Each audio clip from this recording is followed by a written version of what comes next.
जय हिंद दोस्तों, सभी को नमस्कार। मैं राकेश चौधरी आपके बीच इस प्यारे से यूट्यूब चैनल पे आपका स्वागत करते हैं और जीके जीएस की क्लास में आपका वेलकम है। जो भी विद्यार्थी आर्मी से प्यार करते हैं, आर्मी में लगना चाहते हैं, तो आर्मी टीए की भर्ती आ चुकी है। फिजिकल के बाद में मेडिकल के बाद में लिखित आपकी परीक्षा होगी। जीके जीएस के 20 यानी कि 20 क्वेश्चन आपसे पूछता है। जिस बच्चे को कौन कौन से डॉक्यूमेंट लेके जाने हैं, ग्राउंड में किस प्रकार आपकी रनिंग होगी, कितने चक्कर लगाने हैं, एक वीडियो मैंने बना के डाली है। जो बच्चा लास्ट में या लेट जुड़ा उसको पता नहीं, वो वीडियो देख सकता है। एक बार सभी को हाथ जोड़ के विनती है, चैनल को सब्सक्राइब करोगे, वीडियो को लाइक करोगे। और जितने भी विद्यार्थी लाइव देख रहे हैं लाडले, ये 500 का नोट दिख रहा है तुमको, 500 का नोट।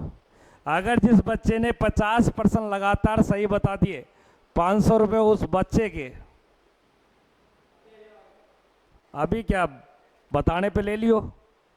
छाती क्या लगा रखा है, ये ले आ जाते हैं छाती क्या ला लूं। बताइए दोस्तों फटाफट से।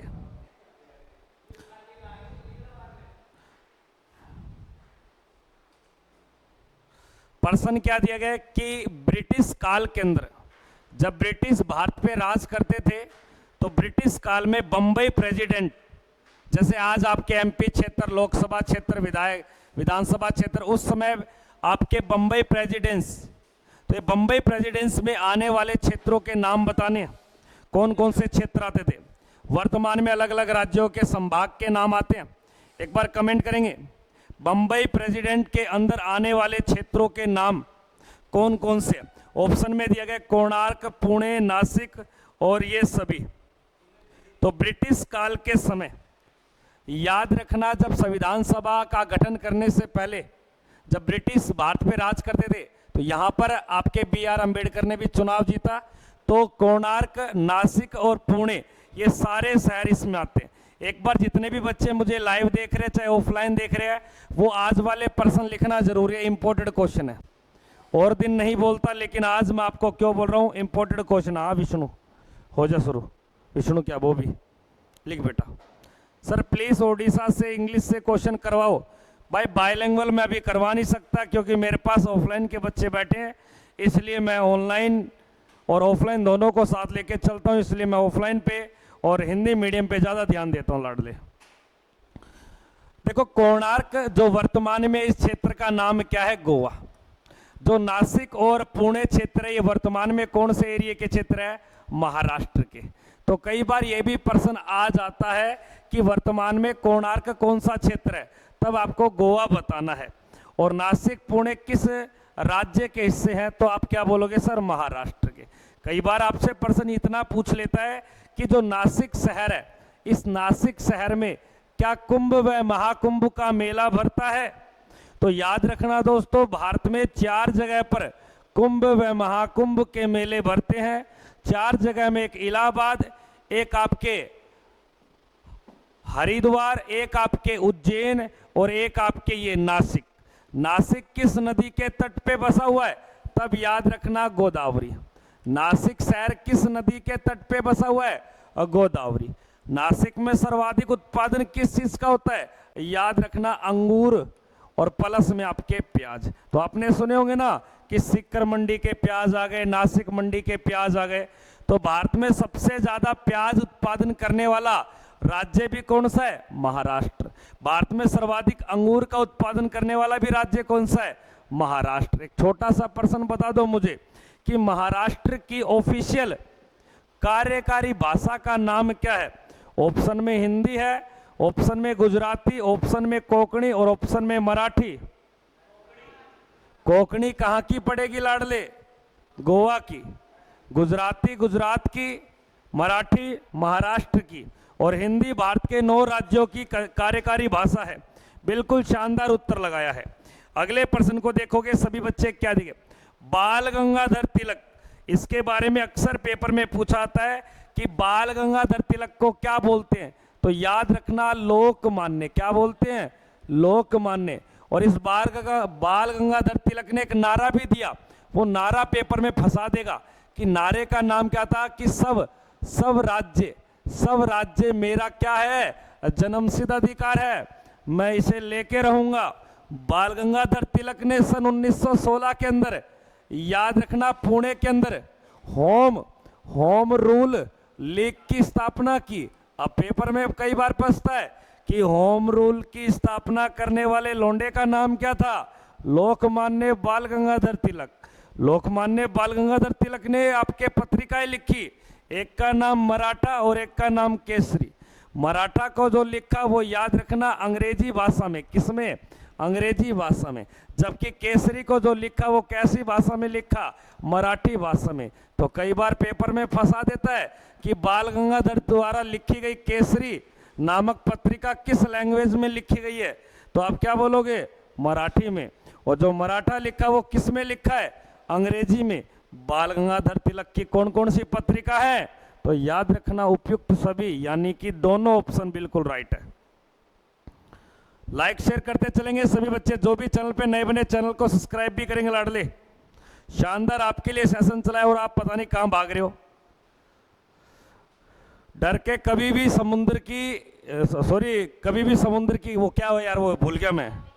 अच्छा तेरे को ही पता है क्या? ये कह रही सर डर के कभी नहीं, समुद्र की लहरों से डर के कभी नौका पार नहीं होती, कोशिश करने वालों की कभी जीत भी नहीं होती। वो कोशिश एक बार करते हैं, नाम शब्द ले लिया हमने, कोशिश करी, कोशिश पे कोशिश करने वालों की कभी हार नहीं होती। ये कवि को ऐसे लिखनी थी 4 लाइनें, कोशिश करने वाले की नहीं, कोशिश पे करने वालों की कभी हार नहीं होती। हाँ बिल्कुल। अगले प्रश्न को देखिए, प्रश्न संख्या 3 क्या दिया गया कि स्वामी विवेकानंद, बहुत ही शानदार प्रश्न है। स्वामी विवेकानंद ये आपके अमेरिका में गए और अमेरिका की जगह का नाम क्या है? शिकागो। शिकागो के अंदर एक धर्म सम्मेलन चल रहा था और यहाँ की यात्रा कब की और इसका नाम पूछता है कई बार, तो याद रखना नरेंद्र नाथ दत्त बताना। कभी मोदी कर दो, तुम्हारा पता नहीं है। किसी भी भाई बहन को चाय पीनी है तो बता देना एक बार। चाय का कप मेरे हाथ में है, दिखाने का ये है। कई बार तुमने देखा कि एक नाम का लड़का था, उस नाम का लड़के का नाम था सुनील। क्या नाम था? सुनील। और एक लड़की थी ममता। सुनते चलना ओए जुलबुलियो पांडे, कभी तुम सर जी को मत जोड़ देना। एक बार क्या हुआ, सुनील और ममता कहीं जा रहे और कॉफी शॉप में बैठे, ये दोनों कॉफी शॉप में बैठे थे। वहां पे कॉफी नहीं पी रहे थे, पी नहीं रहे थे कुछ। हाँ तभी लौंडे ने देख लिया ये क्या कर रहे हो, तो इन्होंने क्या दिया कि बस एज ए फ्रेंड हम, और बाद में चला ये तो वो निकले BF और GF। तो कई बार क्या होता है, दिखावा गलत निकलता है। तो दिखावा है ये, चाय नहीं दूंगा मैं। इससे क्या सीख मिली? कभी दूसरे पे डिपेंडेंट नहीं रहना चाहिए, वो कभी भी बदल सकता है। ये कभी रंग दिखा सकता है, ये कभी रंग दिखा सकती क्यों लगाया? क्योंकि जेंडर चेंज है। सकता क्यों लगाया? क्योंकि जेंडर चेंज है। ऊपर वाला फीमेल होए, गलत बोला रे, ऊपर वाला मेल नीचे वाला फीमेल, क्योंकि ममता है, ममता दयालु है। कहां ले गई? स्वामी विवेकानंद के बचपन का नाम क्या था? नरेंद्रनाथ दत्त। स्वामी विवेकानंद ने जो शिकागो के अंदर धर्म सम्मेलन की थी वो 1893 में। कब की थी? यहां पर एक प्रश्न याद रखना, इसी वर्ष के अंदर भारत से कौन चले?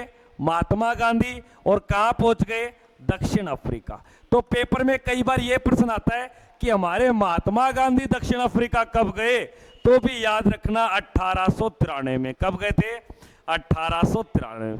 स्वामी विवेकानंद के द्वारा याद रखना, इनका जब कभी बर्थडे आएगा तो कब आएगा?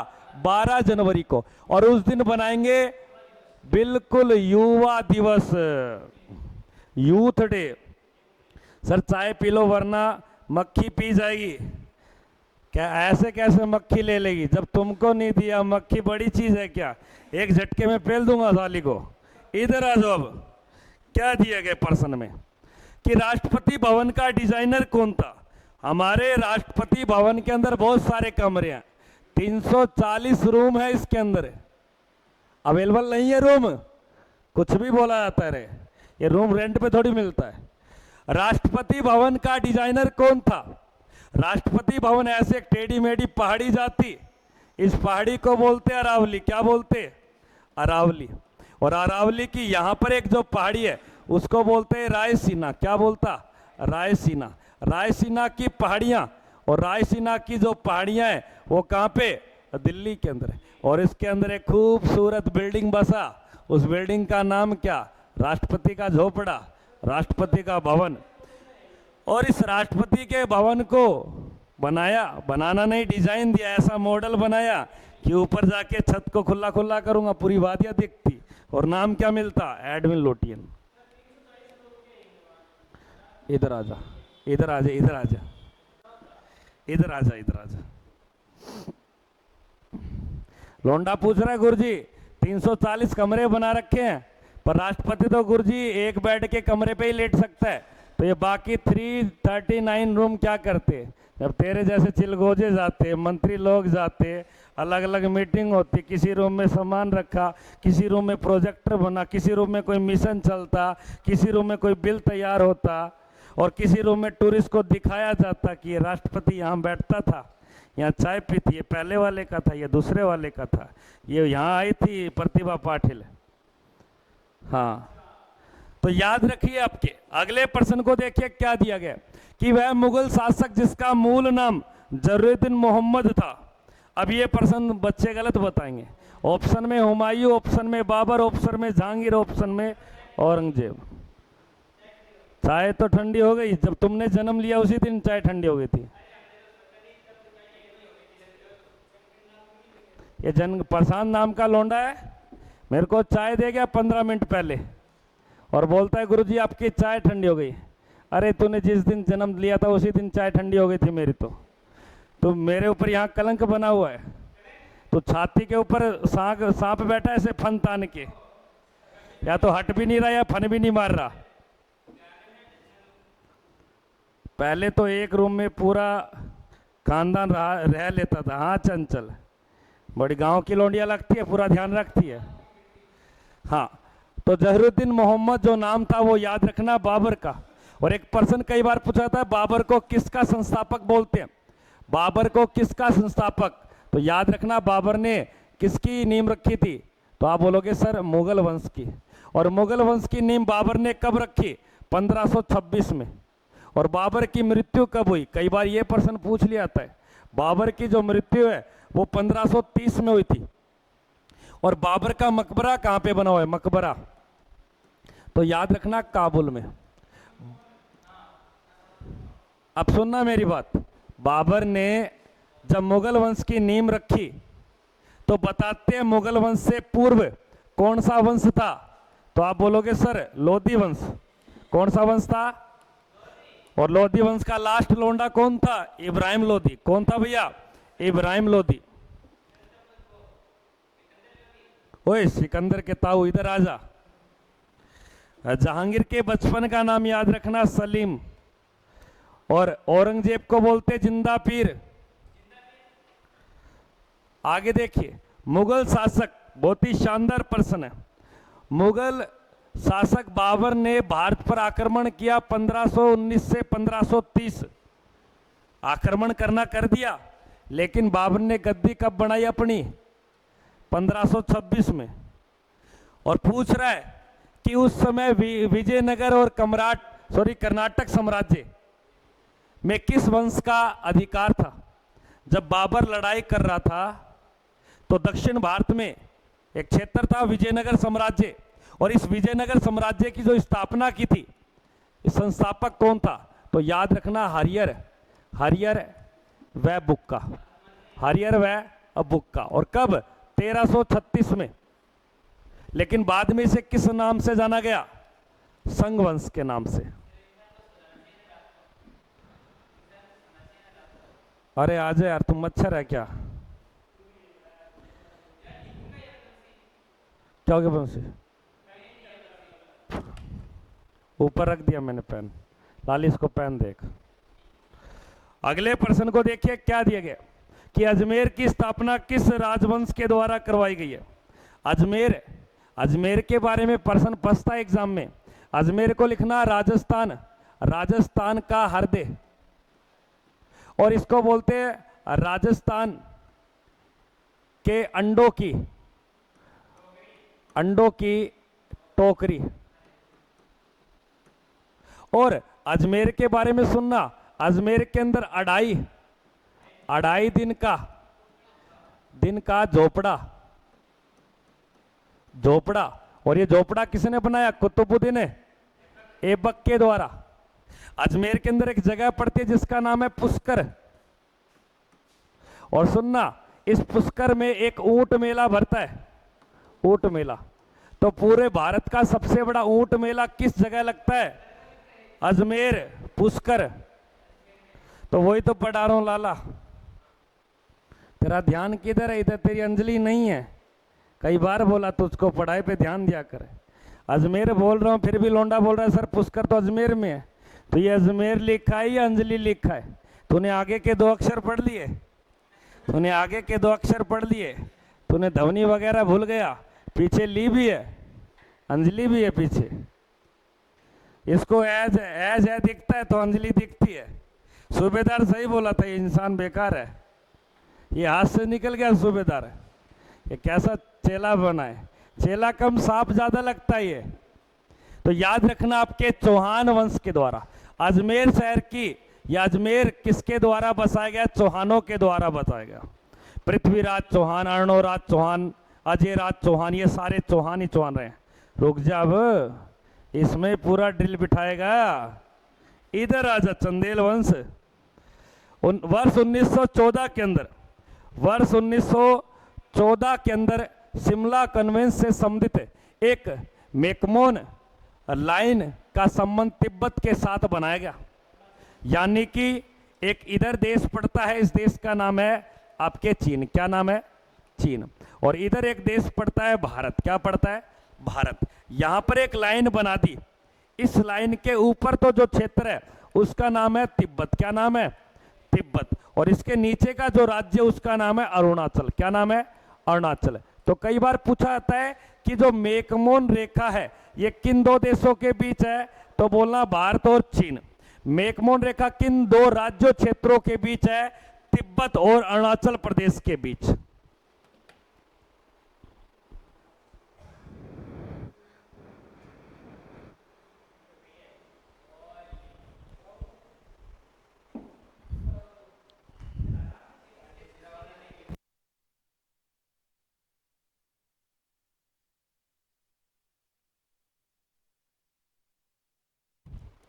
उदय भान सिंह राज 2 बता रहे हैं।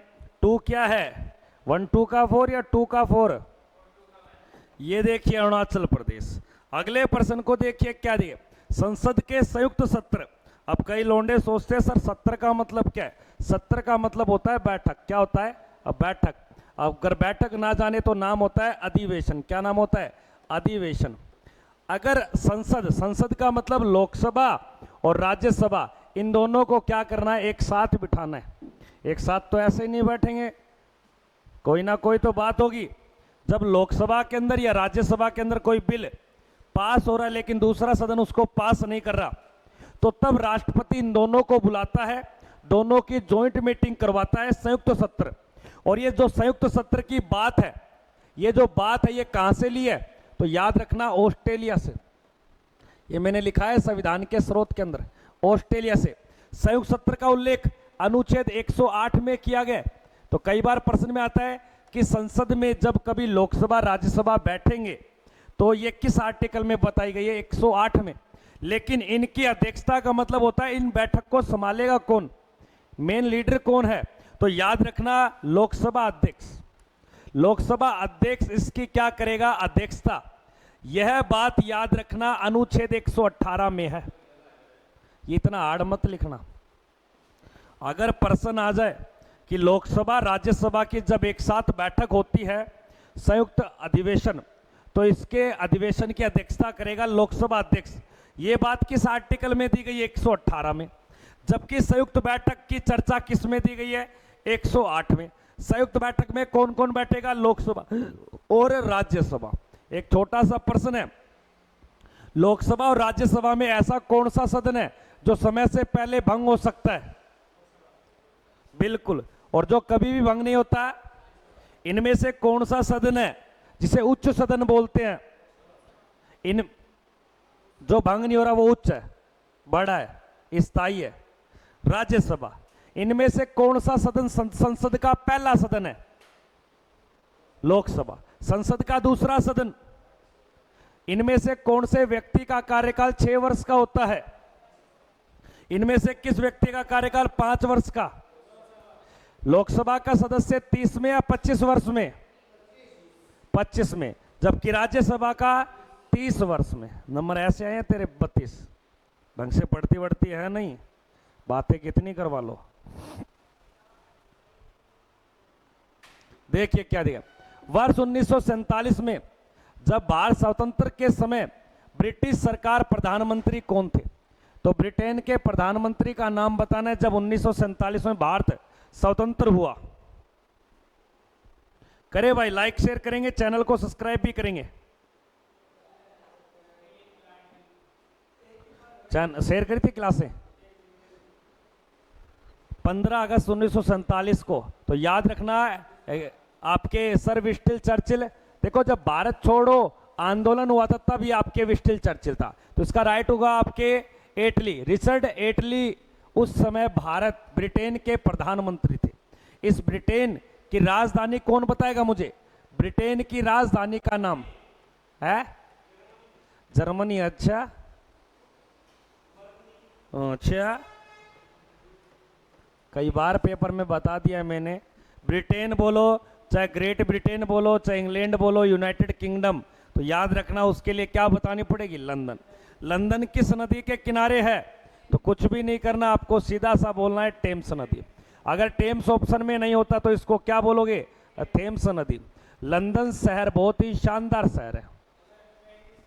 हाँ, पेरिस भी शानदार है। आगे देखिए, महाकाव्य। दुनिया का सबसे बड़ा जो ग्रंथ है उसे बोलते हैं महाकाव्य। ऑप्शन में दिया गया मलिक मोहम्मद जायसी, अमीर खुसरो, कैफी आजाद या जुमोई खां के द्वारा। महाकाव्य, और महाकाव्य का नाम क्या है? पद्मावत। लेकिन दुनिया का सबसे बड़ा महाकाव्य, बड़े की बात करें तब आपको बताना है महाभारत। और महाभारत जो लिखने का कार्य किया है वो वेद व्यास ने किया। किसने किया? वेद व्यास के द्वारा किया। वाह वाह वंशी, वाह बोबी। तू मत लिखियो मोनो। शाबाश लाला।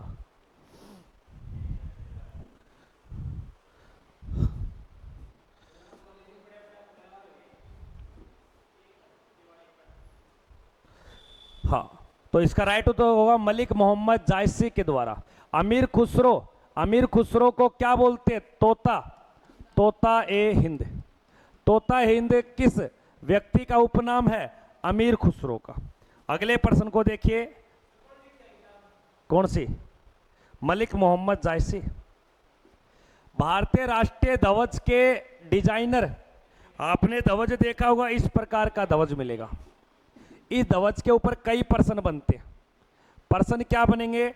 एक तो इसके लंबाई चौड़ाई का अनुपात, इस राष्ट्रीय ध्वज में रंगों की संख्या, इस राष्ट्रीय ध्वज के चक्कर में तिल्लियां, इस राष्ट्रीय ध्वज को अपनाया गया, संविधान में अपनाया गया। तो याद रखना 22 जुलाई, वेरी गुड, 1947। इस राष्ट्रीय ध्वज की ऊपर वाली पट्टी में रंग गहरा केसरिया, बीच वाली में, नीचे वाली में हरा, और बीच में ही आपके एक गहरे नीले का क्या बना हुआ है? अशोक चक्कर, जो कहां से लिया गया? सारनाथ से। प्रत्येक चिल्लियों में 15 डिग्री का कोण एंगल है। याद रखना डिजाइन किसने तैयार किया? पिंगली वेंकैया। अगर प्रश्न आ जाए भारतीय राष्ट्रीय ध्वज का जनक पूछ ले, जनक, तो याद रखना है मैडम। मैडम, तेरी मैडम क्यों है? मैडम बीका, बीका जी कामा। मैडम बीका जी कामा को राष्ट्रीय ध्वज का जनक बताया जाता है। लेकिन राष्ट्रीय ध्वज के डिजाइनर, वास्तुकार, इसका मॉडल दिया इस प्रकार का होना चाहिए, पिंगली वेंकैया के द्वारा। कौन सा? नहीं, इस 3 अनुपात का अगर बड़ा रूप लेना है तो आप देख सकते हो। नहीं नहीं, जो लाल किले पे और इंडिया गेट इन कई जगह हो गए उनका अनुपात है 3-2। 3 मीटर लंबा होगा, 2 मीटर चौड़ा होगा। बाकी तो यार वो दूर से दिखाने के लिए उनका थोड़ी है, बाकी का तो। अब ये नगर पालिका आपको बांट बांट के जाते हैं, छोटे छोटे तो ये। अगले प्रश्न को देखिए क्या दिए गए। दिल्ली सल्तनत काल कौन से वंश का हिस्सा है? दिल्ली सल्तनत काल की स्थापना कब की हुई? दिल्ली सल्तनत काल की स्थापना होती है गुलाम वंश से, गुलाम वंश में। और गुलाम वंश की स्थापना हुई थी 1206 में, और गुलाम वंश की स्थापना की थी ऐबक ने। और दिल्ली सल्तनत काल का जो अंत हुआ वो अंत याद रखना लोधी वंश से, और लोधी वंश का लास्ट व्यक्ति याद रखना 1526 में। तो यानी कि दिल्ली सल्तनत काल इतने से इतने, यानी कि 13वीं शताब्दी से लेकर कौन सी शताब्दी के बीच में? तो आपका राइट उत्तर यहां क्या मिल जाएगा? हमेशा शताब्दी जैसे ही अगला वर्ष लग जाएगा, जैसे 1150 है तो वो 12वीं को काउंट करना है, 1201 है तो वो 13वीं को पढ़ना है। शताब्दी अगले 100 वर्ष को साथ पढ़ती है। तो इसका राइट उत्तर हो जाएगा आपके सामने ऑप्शन संख्या 13वीं शताब्दी में। अगर सीधा प्रश्न आ जाए दिल्ली सल्तनत काल की नींव किस वंश ने रखी थी? गुलाम वंश ने। और दिल्ली सल्तनत काल की नींव रखने वाला व्यक्ति कौन था? कुतुबुद्दीन ऐबक। और दिल्ली सल्तनत काल का अंत किस वंश के द्वारा? नहीं, दोबारा पूछे किस वंश ने अंत किया है? मुगल वंश ने। लेकिन जब अंत हुआ तब लास्ट वंश कौन सा था? लोधी। लोधी का अंतिम शासक 1526 में इब्राहिम लोधी। अगले प्रश्न को देखोगे क्या दिया गया। नेक्स्ट प्रश्न, अल हिलाल नामक एक समाचार पत्र है। अल हिलाल नामक एक समाचार पत्र है। मैं पागल हूं क्या? जीतू तो मेरी जान है जीतू। जानू जानू जानू, तुम क्या करती? राधिका। राधिका से बातें करती तुम? राधिका कोई राधिका नहीं है, ये पूरा राधे निकलेगा, बाद में तेरे को धो देगा ये। वीडियो कॉल पे आ मिठी है, तेरा मुखड़ा देख नू जी करदा।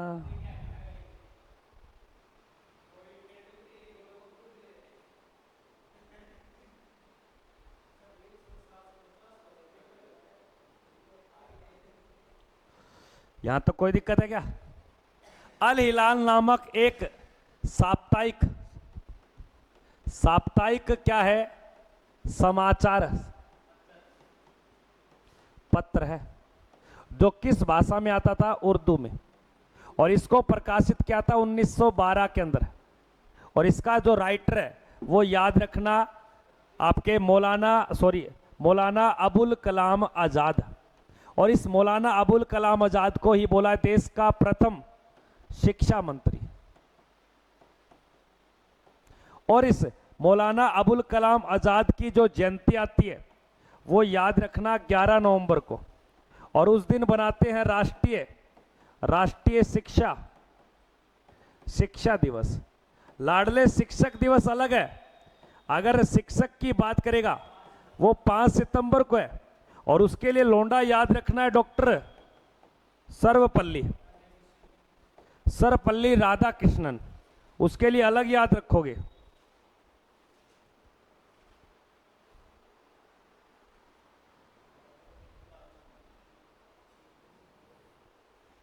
यहां तक कोई दिक्कत है? मौलाना अबुल कलाम आजाद हमारे देश का क्या था? पहला शिक्षा मंत्री। जबकि इसी के बर्थडे को 11 नवंबर को सेलिब्रेशन करते हैं आपके एजुकेशन डे। जबकि टीचर्स डे के लिए सेलिब्रेशन करते हैं डॉक्टर सर्वपल्ली राधाकृष्णन, जो देश का पहला क्या था? उपराष्ट्रपति। इसकी जयंती आती है 5 सितंबर को।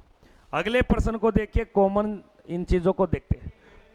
तू झुक ए बाबरी किसके द्वारा लिखी गई? हाँ,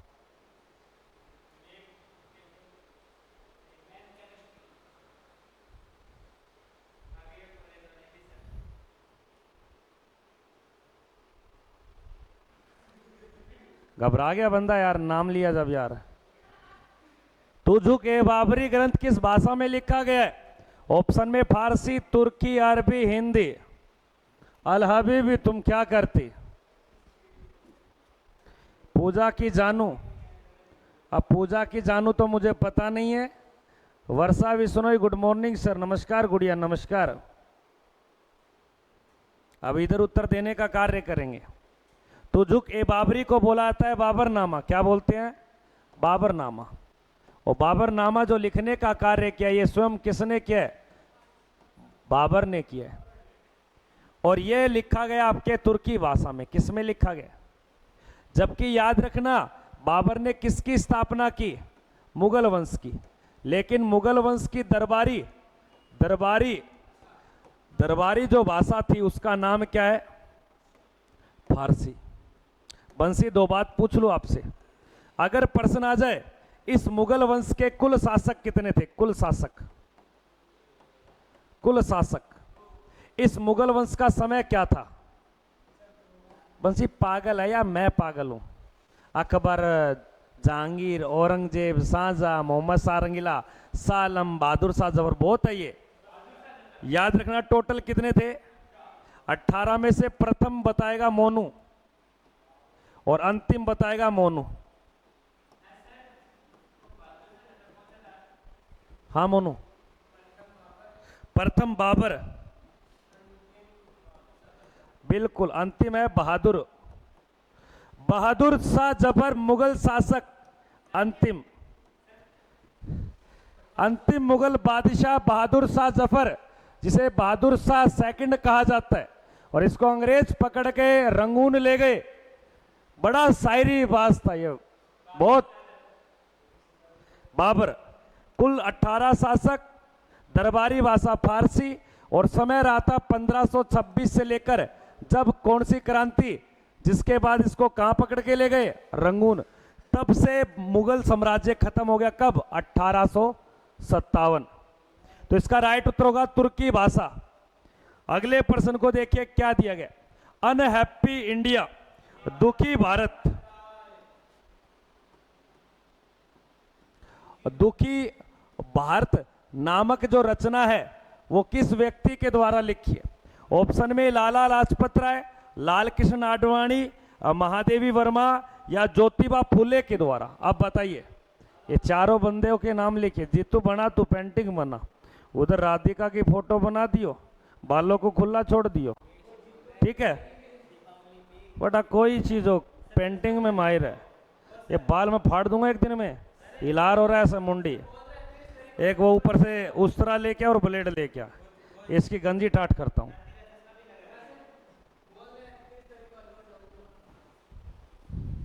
चुप भी हो जाए यार।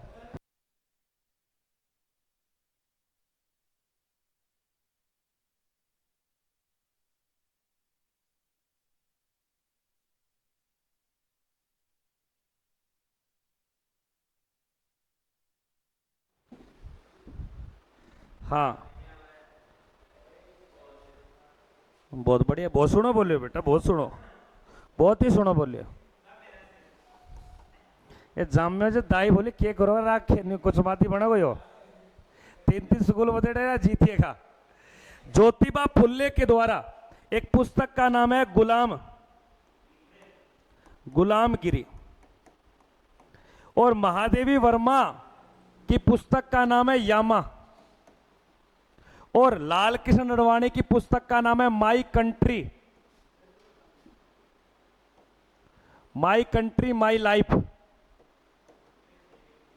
और लाला लाजपत के द्वारा लिखी गई है अनहैप्पी इंडिया, दुखी भारत। लाला लाजपत राय को बोलते हैं आपके पंजाब। लाला लाजपत राय के द्वारा याद रखना साइमन कमीशन वापस जाओ का नारा दिया। इस लाला लाजपत राय को लाठी चार्ज करवाया किसने? अंग्रेज का नाम था सैंडर्स। और उस सैंडर्स को किसने मारा? भगत सिंह, राजगुरु, सुखदेव। हाँ अब सीधे क्यों बैठ रहे हो? बड़े उड़न छतरी पकड़ लो गिलहरी, बड़े चेला बनेंगे। ये चेला नहीं है, सांप है ये। गुगा नम्मी को डस लेता ये, फन पकड़ा मैंने ऐसे इसका। तेरे लिए यही है बेटा। अगले प्रश्न को देखिए क्या दिया गया। नेक्स्ट प्रश्न, प्रसिद्ध पुस्तक गुलामगिरी का रचना। कोई नहीं बोलेगा, मां की कसम है सबको, बंसी बोलेगा।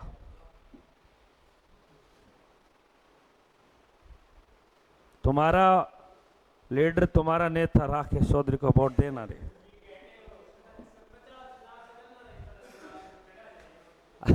हाँ बेटा, बंसी है, लाली, बिल्कुल थोड़ी देर पहले बोला था ना, नीचे लिखवा भी रखा है। खुशवंत सिंह ने लिखे train to Pakistan, train to Pakistan. Pakistan कभी गया है बंसी? गलत जगह नहीं, बहुत अच्छा देश है ये।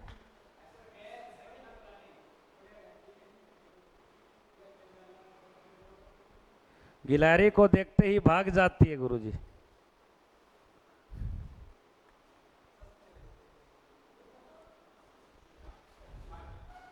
अगले प्रश्न को देखिए क्या दिए गए कि महात्मा गांधी ने साबरमती आश्रम की स्थापना किस वर्ष की। महात्मा गांधी के बारे में 4 प्रश्न याद रखना जो इसके इंपोर्टेंट आते हैं। एक तो महात्मा गांधी ने नमक कानून कब तोड़ा, कानून तोड़ा। एक दूसरा प्रश्न, महात्मा गांधी, रुक जाए हारमोनिया, महात्मा गांधी दक्षिण अफ्रीका से भारत कब आए, भारत आए। एक ये प्रश्न है। एक पूछेगा महात्मा गांधी के द्वारा बिहार चंपारण सत्याग्रह कब किया। और एक आपसे पूछेगा महात्मा गांधी की हत्या। ये 4 प्रश्न बता दो इंपोर्टेड आपके पेपर की दृष्टि से। महात्मा गांधी ने जो नमक कानून तोड़ा था वो 6 अप्रैल 1930 को, और उसी दिन से याद रखना एक आंदोलन शुरू कर दिया गांधी जी ने, सविनय अवज्ञा आंदोलन। और गांधी जी दक्षिण अफ्रीका से भारत लौटते 9 जनवरी 1915 को। और उस समय पूरे विश्व में कौन सा युद्ध छाया हुआ था, वर्ल्ड फर्स्ट। बिहार चंपारण सत्याग्रह आंदोलन कब किया, 1917 में। और गांधी जी की जो हत्या हुई वो 30 जनवरी 1948 को। और इसकी हत्या की जाती है बिड़ला हाउस दिल्ली के अंदर। नाथूराम गोडसे ने प्रातः सुबह 10 बजे के आसपास इसको गोली मारी, और गोली मारते इसके मुंह से एक शब्द निकलता है, हे राम। क्या निकलता है, इधर आ जा बेटा। मैंने क्या बोला है, तुम्हें एक लौंडा दिखाता।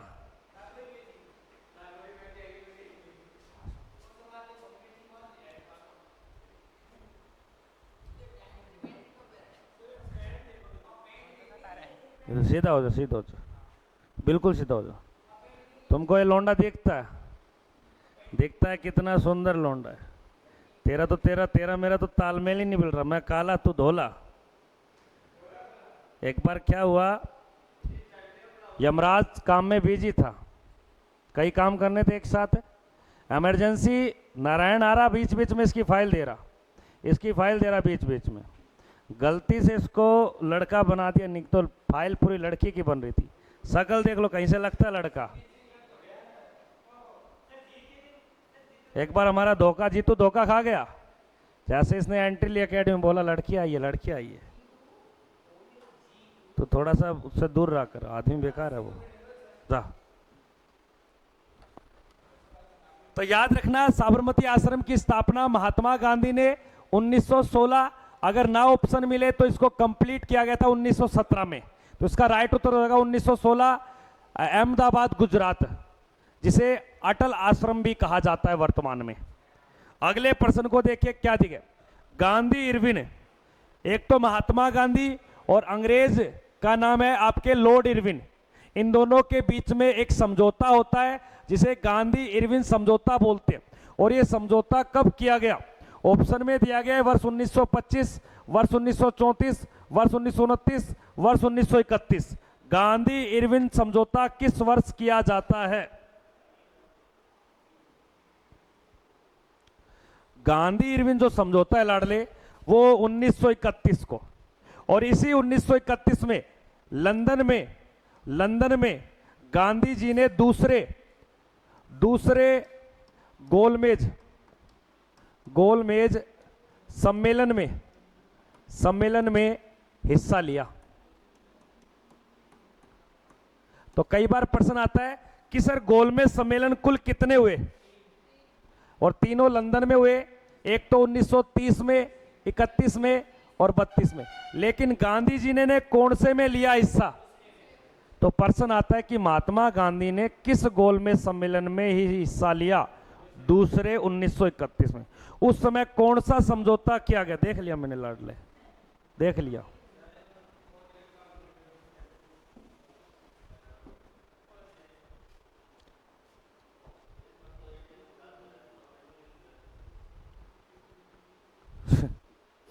चंचल मांझा हो, लाइव क्लास चल रही, तो लिख भी क्या रही है? तेरे लिखने की बोलने की जो ट्यूनिंग है ना, वो चेंज हो जाती है पूरी। अगला प्रश्न देखिए, तो आजकल किसकी छत्र छाया में रहती है? तो तेरी आवाज, तेरी क्वेश्चनों की लैंग्वेज बदलती है। प्रशांत, कांडी आदमी है, बच के रहना। महात्मा गांधी को सर्वप्रथम राष्ट्रपिता किसने कहा? कि बोला ये तो पिता नहीं, ये तो राष्ट्रपिता है, राष्ट्र का बड़ा आदमी, देश को आजादी यही दिलाएगा। तो महात्मा गांधी को सर्वप्रथम राष्ट्रपिता का नाम किसने दिया? कूल डाउन, गर्मी रखो, गर्मी, थोड़ा ठंडाई रखो।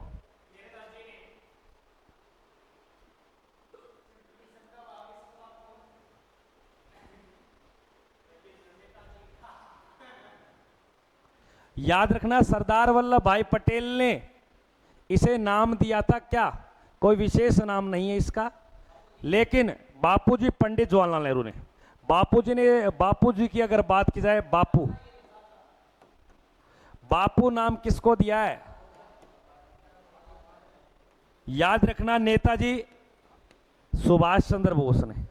राष्ट्रपिता का नाम सुभाष चंद्र बोस ने दिया महात्मा गांधी को। अगले प्रश्न को देख लेता हूं, क्या दिया गया है। महात्मा गांधी किस गोलमेज सम्मेलन में भाग लेते हैं? महात्मा गांधी कौन से गोलमेज सम्मेलन में भाग लेते हैं? बंसी लिख ले, दोबारा बोलेगा, याद नहीं हुआ।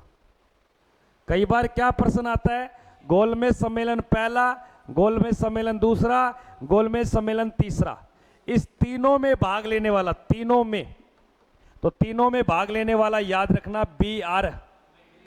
तो कई बार यह भी प्रश्न आता है, निम्नलिखित ऑप्शन में दिए गए ऑप्शन में किस व्यक्ति ने तीनों गोलमेज सम्मेलन में भाग लिए? BR अंबेडकर ने।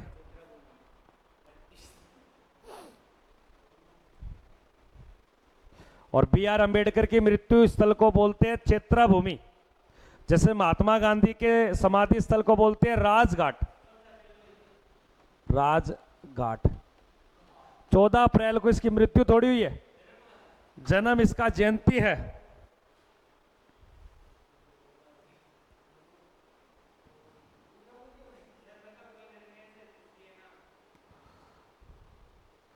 कोई नहीं बेटा, कोई नहीं।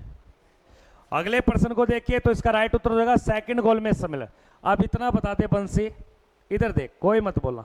सेकंड गोलमेज सम्मेलन किस जगह पे हुआ था? लोकेशन ऑप्शन है लंदन, दिल्ली, पटना, गुजरात। बिल्कुल लंदन में, तो पहले ही बोल देता। अगला प्रश्न, इंडिया वॉर इंडियन नामक पुस्तक के लेखक कौन थे? इंडिया वॉर इंडियन नामक पुस्तक के लेखक।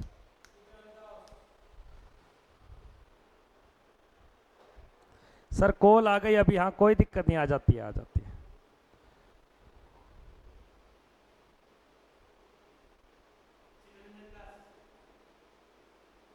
सचिन को देख लो, एक शब्द नहीं बोलेगा 4 घंटे।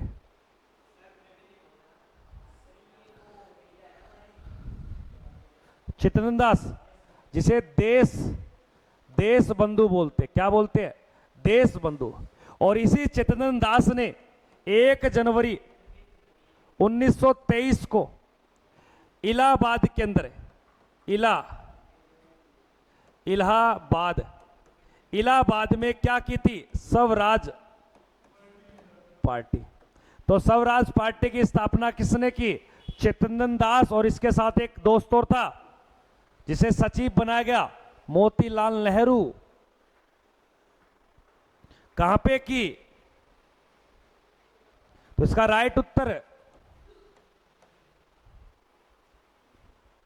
अगला प्रश्न देखिए, प्रश्न संख्या 23, स्वराज पार्टी की स्थापना, कोई नहीं बोलेगा, हाँ बंसी, बिल्कुल ध्यान है तेरा क्लास में। इलाहाबाद ऑप्शन में ना हो तो नाम क्या मिलेगा, प्रयोग नहीं है, प्रयाग। और याद रखना इलाहाबाद जो किस राज्य में पड़ता है, बंसी एक बात बता, यूपी की राजधानी क्या है, ऑप्शन में मुंबई, पटना, लखनऊ, कानपुर। उस लोंडे को देख ले प्रशांत को, अब बता राजधानी क्या है, अपनी पब्लिसिटी खुद कर रहा है, तो बोलता है ना लखनऊ लखनऊ, तो लखनऊ यूपी की राजधानी है। बंसी नींद उड़ा, निराला ढूंढ कहाँ है। भूमध्य रेखा से कुल कितने देश गुजरते, ये 3 रेखा याद रखना, ये पूरी आपके पृथ्वी है, इसके ऊपर की ये जो रेखा है, और एक ये जो रेखा है, और एक बीच की रेखा है, सुनना ध्यान से। इस बीच वाली को तो बोलते हैं भूमध्य, ऊपर वाली को बोलते करक, नीचे वाली को बोलते मकर। मकर रेखा पे टोटल विश्व के 10 देश है, भूमध्य रेखा पे टोटल विश्व के 13 देश है। कितने देश है, लेकिन कर्क रेखा पे विश्व के कितने देश है। अब 2 प्रश्न सुनना, अगर पेपर में आ जाए कि मकर रेखा को 2 बार काटने वाली नदी, इस नदी का नाम है, सॉरी माफी चाहता हूं, लिम्पोपो। क्या नाम है, लिम्पोपो। वो ढाल है उसी क्षेत्र का। एक इसको जो वो 2 बार काटती, इसका नाम है कांगो। और भारत में एशिया महाद्वीप के अंदर जो कर्क रेखा को 2 बार काटती है, ये तीनों प्रश्न बनाओ, इन रेखाओं को काटने वाली, यानी कि 2-2 बार काटने वाली नदी। छोड़ दे फोन, लिख ले अरबंसी, और नेट नहीं चल रहा मेरा।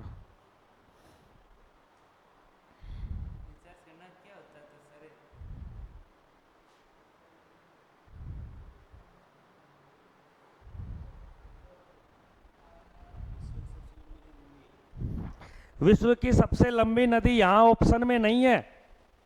विश्व की सबसे लंबी नदी का नाम है नील नदी, जो अफ्रीका में बहती है।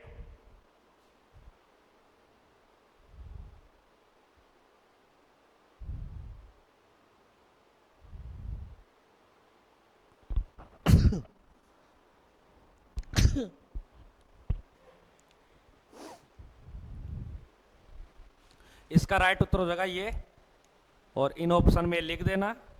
ऊपर वाली को तो बोलते हैं 23.5 डिग्री उत्तरी अक्षांश, कई बार ये भी आ जाता है, इनके डिग्री पूछ लेता है। नीचे वाले को बोलते हैं दक्षिणी अक्षांश, और बीच वाली को बोलते हैं 0 डिग्री अक्षांश। इसका दूसरा नाम है विषुवत रेखा। अगर इसके ऊपर जब सूर्य का प्रकाश पड़ेगा, एक तो 21 सितंबर को, सॉरी 23 सितंबर को, और दूसरा है 21 मार्च को, तो पृथ्वी पे दिन रात क्या होते हैं, इक्वल, यानी कि बराबर। जब सूर्य का प्रकाश इस रेखा पे सीधा पड़ेगा 21 जून को, तो यहां दिन बड़ा होगा। जब इस रेखा पे सूर्य का प्रकाश सीधा पड़ेगा 22 दिसंबर को, तो यहां से अपना प्रकाश तिरछा जाएगा, कम जाएगा, तो अपने यहां दिन बड़ा होगा, तो वहां पे रात क्या होगी, रात बड़ी होगी। यहां दिन बड़ा है तो यहां रात क्या होगी, तो यहां का 21 जून का जो दिन बड़ा है वो यहां क्या होगा, छोटा दिन। अगले प्रश्न को देखिए क्या दिए गए, रेगुलेटिंग एक्ट के तहत किस शहर में सबसे पहले एक कोर्ट बनाया गया जिसे सुप्रीम कोर्ट बोलते थे, नहीं इसे अपेक्स कोर्ट बोलते थे, अपेक्स कोर्ट। अपेक्स कोर्ट जो भारत का पहला न्यायालय था, लेकिन इस कोर्ट से ऊपर भी कोर्ट था ब्रिटेन में, और इस कोर्ट की स्थापना 1774 में की गई और यह की गई कलकत्ता में, जिसे वर्तमान में आज एक कलकत्ता हाई कोर्ट बोलते हैं। और ये जो सुप्रीम कोर्ट नाम है ये वर्तमान में कहां आ चुका है,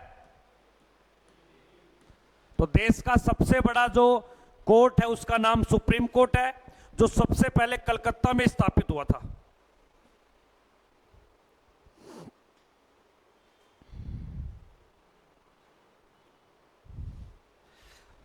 अगले प्रश्न को देखिए क्या दिए गए, श्री मरुदेश्वर स्वामी मंदिर, श्री मरुदेश्वर स्वामी मंदिर तमिलनाडु, कर्नाटक, आंध्र प्रदेश या केरल में?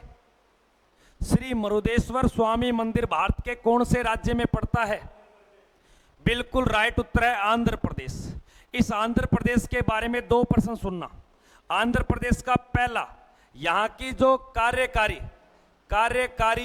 या इसको बोलते अधिकारी जो भाषा है उसका नाम है तेलुगु। और इस तेलुगु भाषा के आधार पे तो प्रश्न आएगा भाषाई आधार पर प्रथम गठित राज्य 1 अक्टूबर 1953 को। तो कौन सा राज्य था जिसने भाषा के अनुसार अपना राज्य बना लिया? तो आंध्र प्रदेश। ये प्रश्न कई बार आता है, भाषा के अनुसार बनने वाला देश का पहला राज्य आंध्र प्रदेश। इस आंध्र प्रदेश से याद रखना 2 जून 2014 को देश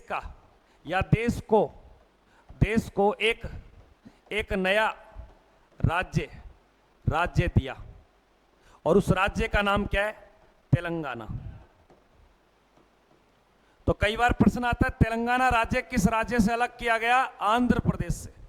इस आंध्र प्रदेश के अंदर एक आपके मंदिर पड़ता है, बहुत ही ज्यादा फेमस है, उस मंदिर का नाम उसे बोलते हैं तिरुपति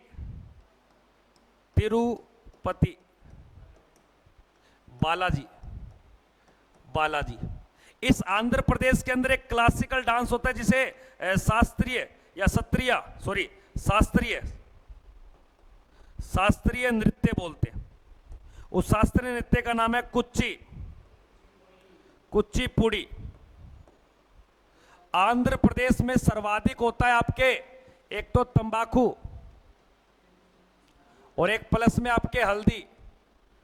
और इस आंध्र प्रदेश से ही एक जगह पड़ती है श्री हरिकोटा, जहां से भारत के जितने भी सैटेलाइट हैं, उपग्रहों को क्या किया जाता है? लॉन्च किया जाता है लाडले।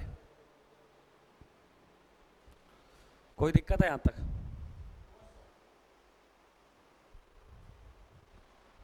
अगले प्रश्न को देखिए,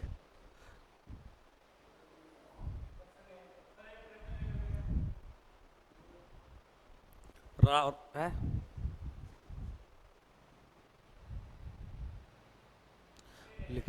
करा दें क्यों रहेगा यार। आजाद हिंद फौज की स्थापना किसने की? एक तो नाम है फौज, ये दोनों ही प्रश्न सुन लेना। एक को तो बोलते हैं आजाद हिंद फौज और एक को बोलते हैं आजाद हिंद सरकार। अगर सरकार की बात करें तो इसकी स्थापना 1943 में सिंगापुर में की गई। कहां की गई? सिंगापुर में। और इसकी स्थापना की थी नेताजी ने। किसने की?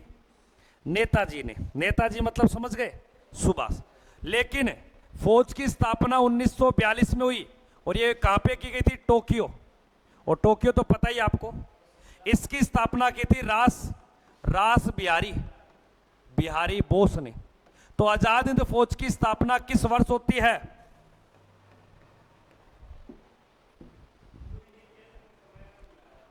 आ जाएगा समझ में, बिल्कुल सिंपल पड़ा है। अगर प्रश्न आ जाए आजाद हिंद फौज और आजाद हिंद सरकार, ये दोनों अलग अलग गठन है, दोनों अलग अलग चीजें हैं। आजाद हिंद फौज तो बनी थी टोक्यो जापान में, क्रांतिकारियों का एक समूह था अंग्रेजों के प्रति, अंग्रेजों का दमन करने के लिए। बड़ो न्यू करते न्यू जाए, शकल देखेंगी जो खेत में ड्राव बनानो है, चित कबरी नर जामेड़ा है, कोई साइड पर लगा के डाउनलोड करेड़ा है, बड़े जानी टूम है। तो बंसी समझ गया, एक तो आजाद हिंद फौज है और एक आजाद हिंद सरकार है। सरकार बनी सिंगापुर में और ये सुभाष चंद्र बोस ने बनाई। सह से सरकार और सह से सिंगापुर और सह से सुभाष चंद्र बोस, ये तीनों सह से याद रख लेना। ये 1947 में बनी, जबकि आजाद हिंद फौज बनी 1942, राजधानी टोक्यो।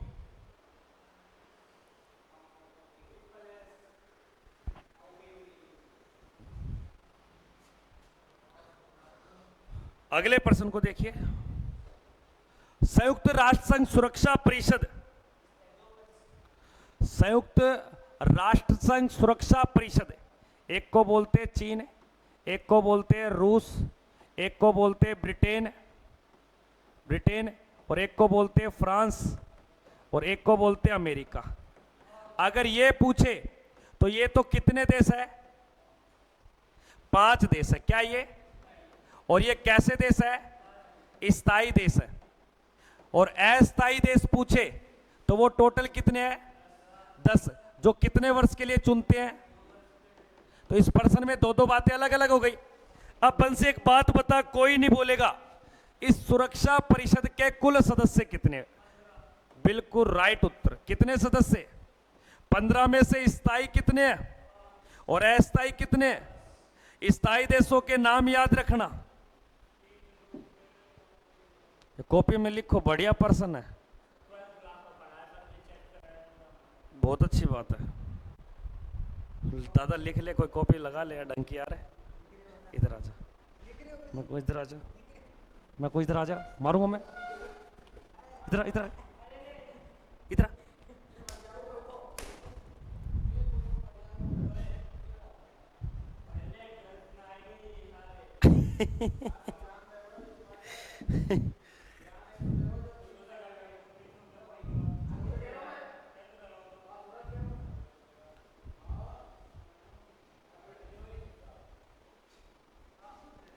करो, कोई नहीं कोई नहीं, तुम लड़ो सारे, यहां घुल मिल जाओ सब, बस। जय हिंद सर, नमस्कार। नमस्कार दिनेश यादव, नमस्कार।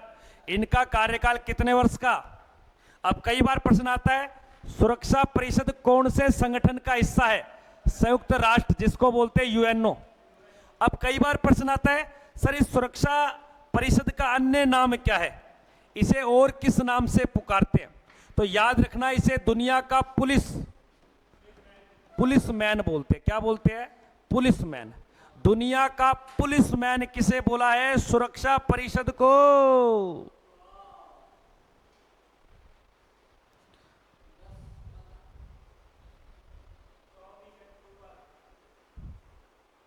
लिख दिया? अगला प्रश्न देखिए क्या दिया गया। मोहम्मद गौरी, इसको छोड़ो एक बार, देखिए आगे। राष्ट्रीय मतदाता दिवस किस तारीख को मनाया जाता है? दिवस के ऊपर प्रश्न। राष्ट्रीय मतदाता दिवस किस तारीख को? हाँ राजकुमार, तो कभी 24 बोलता, कभी 25 जनवरी, 26 जनवरी, 24 जनवरी, 23 जनवरी। 23 जनवरी को आता है सुभाष चंद्र बोस की जयंती, और जयंती पे बनाते हम पराक्रम।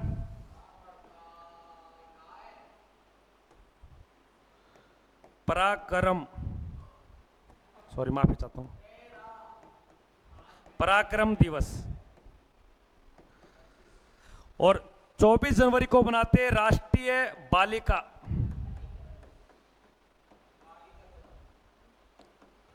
और 26 जनवरी को बनाते तंत्र, और 25 को बनाते राष्ट्रीय पर्यटन,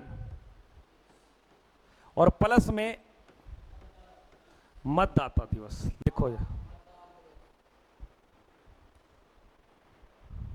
क्लास में 2 लौंडे ऐसे हैं, हर एक शब्द को लिखेंगे, हर एक शब्द को। इधर आ, इधर चोटल है, सिग्नल पकड़ रही है चोट। दादी के दादे की है चोट, ये चोटी दादी की है दादे की है? दादा की। दादी है खूंखार शेरनी।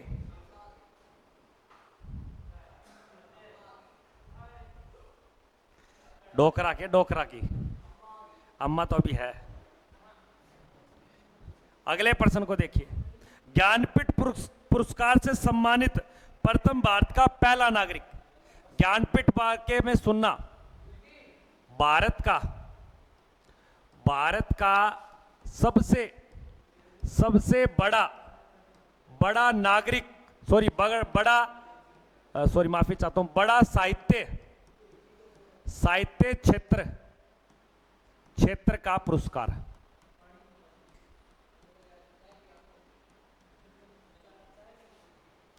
साहित्य क्षेत्र में दिए जाने वाला भारत का सबसे बड़े पुरस्कार का नाम क्या है?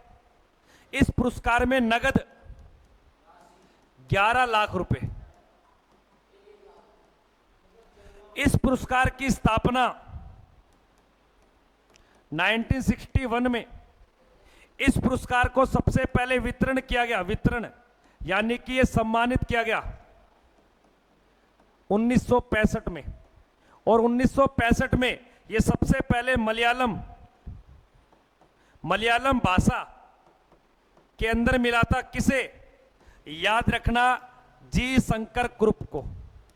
लेकिन आशापूर्णा इनको मिला आपके प्रथम महिला के रूप में। तो ज्ञानपीठ पुरस्कार लेने वाली पहली लेडी का नाम क्या है? आशापूर्णा।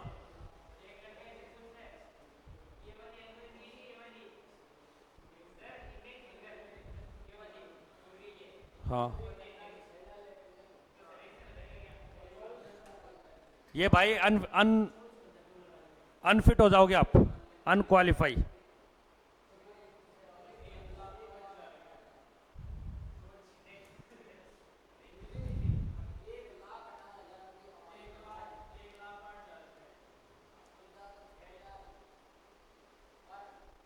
हाँ समझ गया, हाँ बस समझ गया।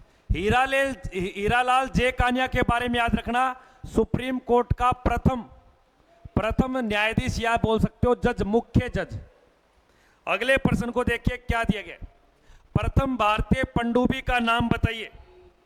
भारत की पहली पनडुब्बी जो किसके पास होती है? नेवी के पास होती है, यानी कि नौसेना के पास।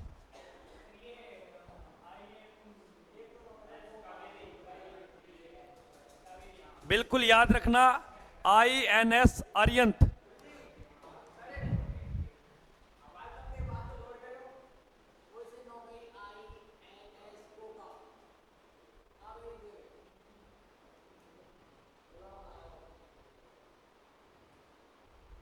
अगले प्रश्न को, यह प्रश्न लिखिए। भारत की पहली पनडुब्बी का नाम है INS अरिहंत। भारत रत्न से सम्मानित पहला विदेशी व्यक्ति, प्रथम विदेशी। सबसे पहले किस व्यक्ति को भारत रत्न दिया गया? क्या दिक्कत है बंसी? जा सूबेदार जी।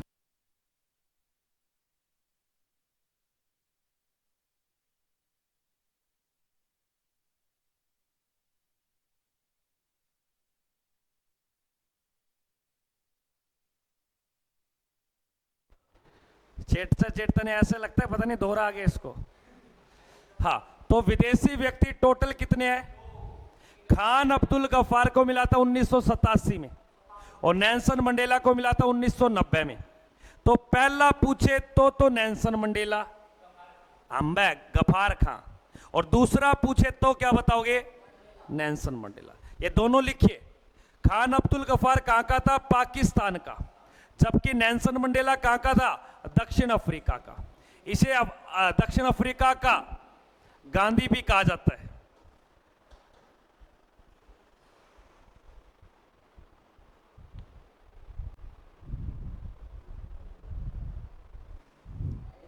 किक्के का डोफोन में क्या हो कौन थी?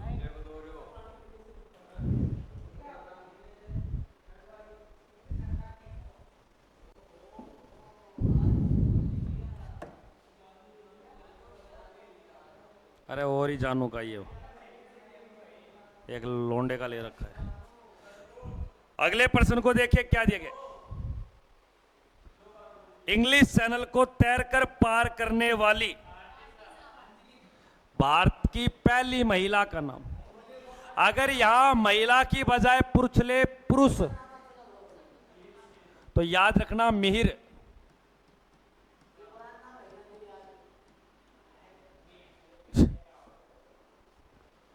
ये भाई नाम वरदान है इसमें।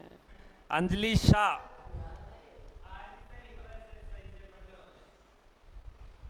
हाँ, आरती शाह है, अंजलि शाह नहीं है। ये क्या पता है यार, सार दिन बोल बोल के आरती भी अंजलि दिख रही है अब तो।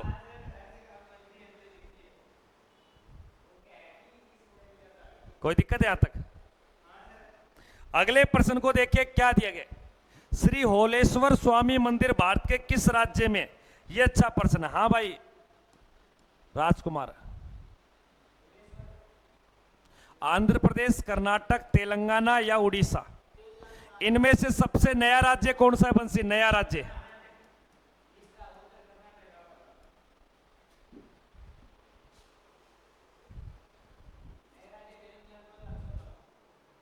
नहीं।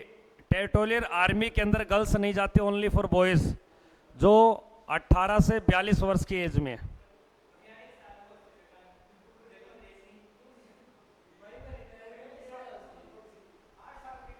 याद रखना आपके कर्नाटक।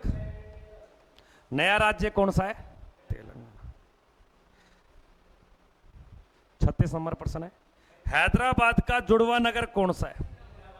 हैदराबाद किस राज्य में? कोई नहीं बोलेगा, जीतू बोलेगा। हैदराबाद कौन से राज्य में? जीतू छोड़, सचिन बोलेगा। सचिन छोड़, हाँ बता। बिल्कुल तेलंगाना। और तेलंगाना के अंदर ही एक पड़ता है सिकंदराबाद, और ये दोनों ही क्या कहलाते हैं? जुड़वा नगर। सर पोस्ट कितनी अलग अलग है भाई नीतीश कुमार? अलग अलग जोन वाइज अलग अलग है।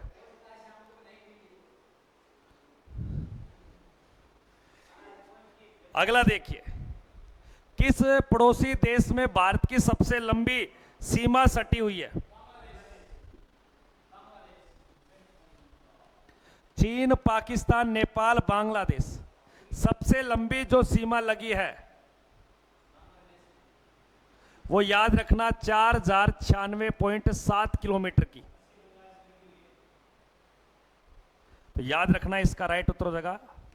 अकेले पश्चिम बंगाल से क्यों है? 5 राज्य है, पश्चिम बंगाल, असम, मेघालय, त्रिपुरा, मिजोरम। ज्यादा पश्चिम बंगाल की लगी है, लगभग 2500 किलोमीटर।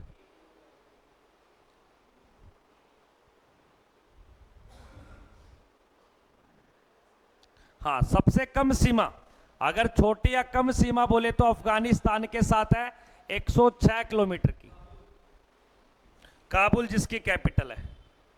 लास्ट क्वेश्चन आज का, बताइए दोस्तों, खेलों में सबसे बड़े आयोजन पर होते हैं ओलंपिक खेल, और इनको शुरू किया गया था एथेंस, जो यूनान की राजधानी का नाम है। ये किस वर्ष हुए?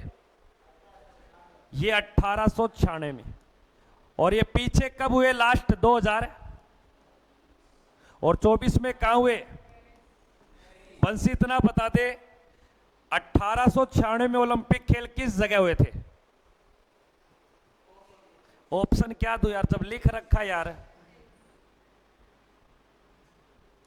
तेरा ध्यान ना है बंसी, अगर ईमानदारी से चीज को पढ़े ना पर्सन को, चाहे 10% पढ़ पूरे दिन में, 10 पढ़े महीने में 300, एक साल में कितने महीने, 12, 12 तिये 36, 3600% अगर बनेंगे कंठस्थ, डेली के 10% भी याद करें। 3600 थोड़े नहीं होते। 3600 जब पढ़ेगा तो प्रत्येक पर्सन का संबंध किसी ना किसी से जुड़ेगा, इसलिए उसका डबल यानी कि 7600, सॉरी 36 दूनी 72, 7200% याद होते, 7200%। और जब इतने पर्सन याद होंगे तो 50-60 या 500-700 तुक्के भी लग जाएंगे, एक साल में 8000% याद हो जाएंगे। एक मैथ के 10, साइंस के 10, रीजनिंग के 10, जीके के 10, कोई बड़ी बात नहीं है। 40% लेकर एकांत में बैठ जाओ 2 घंटा, भगवान भी फेल नहीं कर सकता तुमको। जा बात है। जब वो बोलते ना, नन्ही चीटी दाना लेकर चढ़ती है फिसलती है, चढ़ती है फिसलती है, चढ़ती है फिसलती है, क्योंकि उसने प्रयत्न नहीं छोड़ा, उसने हौसला नहीं छोड़ा, उसने कोशिश नहीं छोड़ी, अंत में दाने को ऊपर ले ही जाती है अपने बच्चों के लिए। तो मिलते हैं अगली क्लास। अगली क्लास आपके आर्मी टीए भर्ती के लिए ओरिजिनल पेपर में पूछे गए प्रश्नों का विश्लेषण robot sir Sunil Gurjar sir आपके सामने लाइव लेके आएंगे। सारे बच्चे बने रहें।